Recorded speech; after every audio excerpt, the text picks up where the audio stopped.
আসসালামু আলাইকুম রহমতুল্লাহ। নূর tutorial home এর পক্ষ থেকে সবাইকে জানাই স্বাগতম।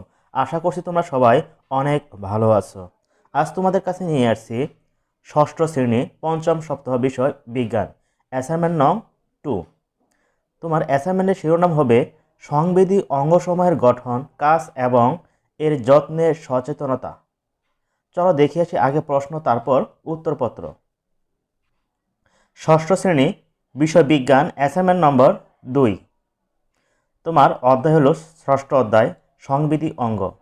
তোমার অ্যাসাইনমেন্টের শিরোনাম হবে সংবেদী অঙ্গসমূহের গঠন, কাজ এবং এর যত্নের সচেতনতা।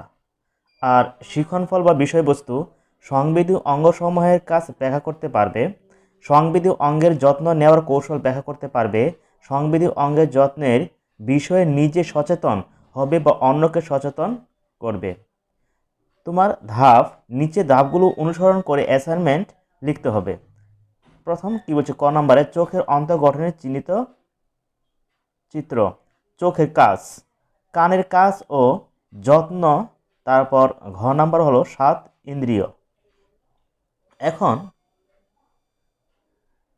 তুমি যদি উত্তর প্রাসঙ্গিক না হলে তুমি পাবা 0। যদি তুমি অসম্পূর্ণ চিত্র অঙ্কন করলে তুমি পাবা 1 মার্ক। আর অসম্পূর্ণ চিত্র অঙ্কন ও অসম্পূর্ণ চিহ্নিতকরণ হলে তুমি পাবা 2 মার্ক। আর যদি চিহ্নিত অঙ্কন করে বিভিন্ন অংশ আংশিক চিহ্নিতকরণ করো, আংশিকভাবে দেখাও, তাহলে তুমি পাবা 3 মার্ক। আর যদি সঠিকভাবে তুমি চিত্র অঙ্কন ও বিভিন্ন অংশের চিহ্নিতকরণ করতে পারো, তাহলে তুমি পাবা 4 মার্ক। টোটাল তোমাকে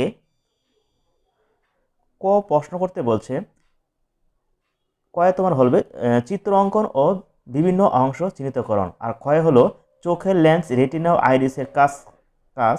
তারপর ঘ হলো অন্তঃকরণের কাজ ও কানের যত্ন। তারপর ঘ হলো তোমার 7 ইন্দ্রিয়ের কাজ এর ব্যাখ্যা যত্ন। তুমি তোমরা এগুলো সম্পূর্ণ পড়ে নেবে। আমি সরাসরি উত্তরে চলে যাচ্ছি। প্রথমে তোমরা খাতার চতুর্পাশে মার্জিন টেনে নিবে এবং বাউন্ডারি দিয়ে দিবে। আর ঠিক মাঝখানে লাগবে কি অ্যাসাইনমেন্টের শিরোনাম। আর শিরোনাম হবে তোমার সংবেদী অঙ্গসমূহের গঠন, কাজ এবং এর যত্নের সচেতনতা।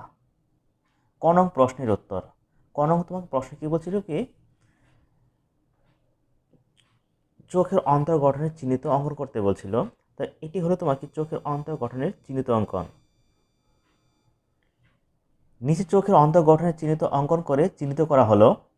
এটি তোমরা ঠিকই চোখের অন্তর্গঠন, তোমার ঠিক ছবিটা পিকটি এইভাবে দিয়ে দিবে। আর এটির নাম তোমার হলো কি স্ক্লেরা, এটির নাম হলো রেটিনা, অপটিক স্নায়ু, আইরিশ, লেন্স, এটি হলো তোমার কর্নিয়া, এবং এই পাশে যে দাগ দেখতে পাচ্ছ এটির নাম তোমার হলো কি পিউপিল। আর নিচে চিত্রের নাম দিয়ে দিবে চিত্র চোখের অন্তর্গঠন। এই ছিল তোমার ক নং প্রশ্নের উত্তর। এখন আমরা ক্ষয়ে যাব।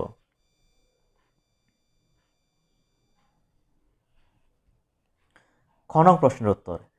নিচে চোখের লেন্স, রেটিনা ও আইরিশের যথাযথভাবে কাজ বর্ণনা করা হলো। এখন লেন্স, প্রথমে আমরা দেখব কি লেন্সের বর্ণনা। পিউপিলের পিছনে একটি দ্বি-উত্তর লেন্স থাকে।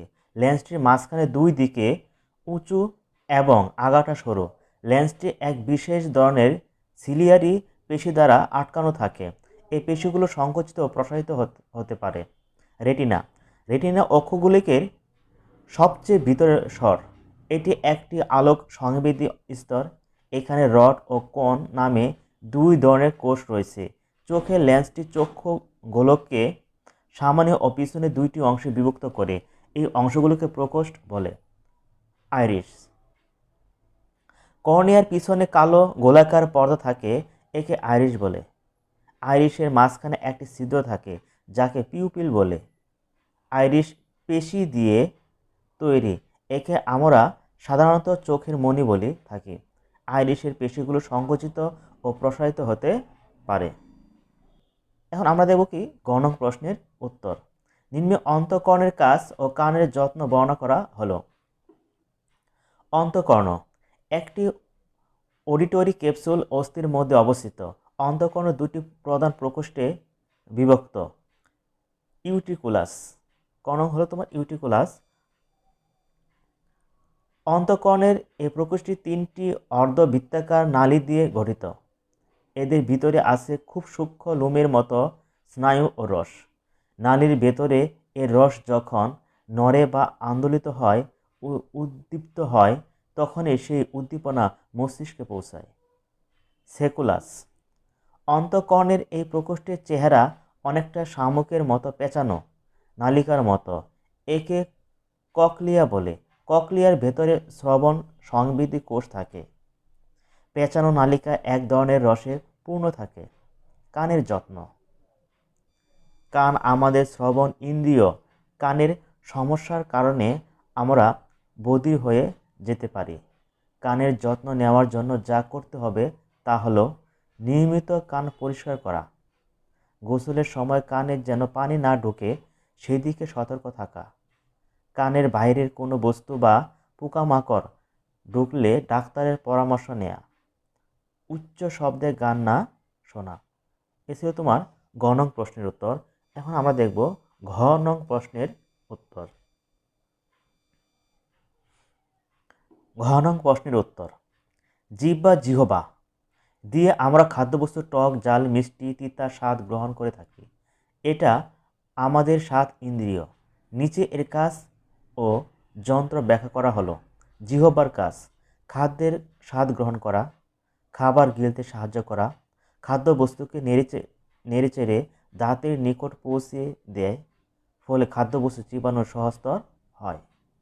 খাদ্যবস্তুকে লালার সাথে মিশ্রিত করতে সাহায্য করে। জিহ্বা আমাদের কথা বলতে সাহায্য করে। জিহ্বার যত্ন: খাদ্য পরিপাকের জন্য জিহ্বা একটি গুরুত্বপূর্ণ অঙ্গ।